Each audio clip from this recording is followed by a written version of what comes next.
I was born in April of 1794 at Mount Vernon, Virginia.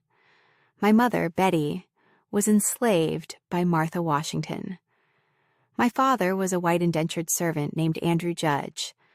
From the moment I entered this world, my life was not my own. When I was 12 years old, Mrs. Washington began training me to be her personal maid. I combed her hair, mended her gowns, stood quietly at her side. I was taught to serve, to obey, to disappear. In 1789, George Washington became president, and I traveled with Mrs. Washington to New York City. Later, we moved to Philadelphia. I was still a teenager.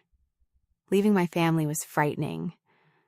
But in those cities, I saw something extraordinary: free Black men and women. I watched them earn wages, build families, live without permission. For the first time, I imagined freedom.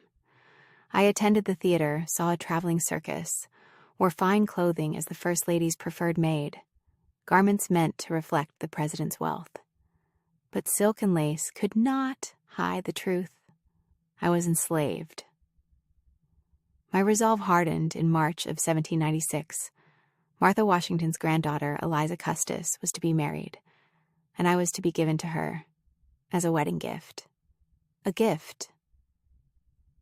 Eliza had a reputation among the enslaved women: volatile, unpredictable, dangerous traits in a slaveholder. Her husband, Thomas Law, brought troubling rumors with him. When he arrived in Philadelphia, he came with 2 children he had fathered while in India.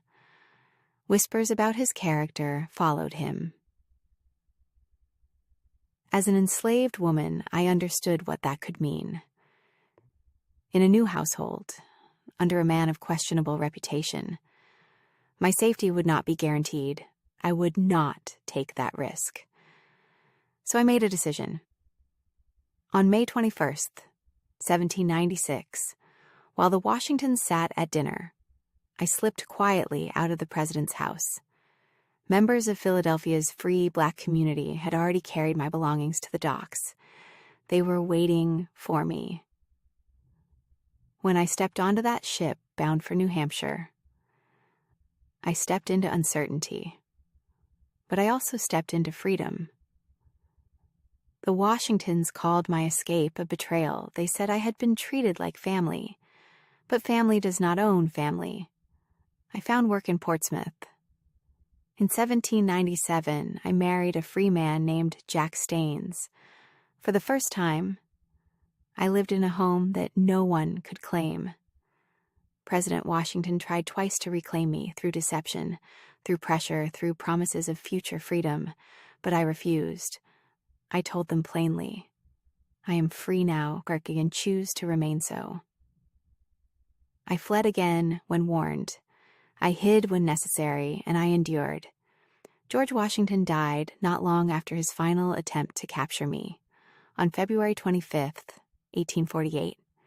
I died in New Hampshire, not as property, not as a possession, but as what I had always known myself to be, a free woman. My name is Ona Judge, and I chose freedom.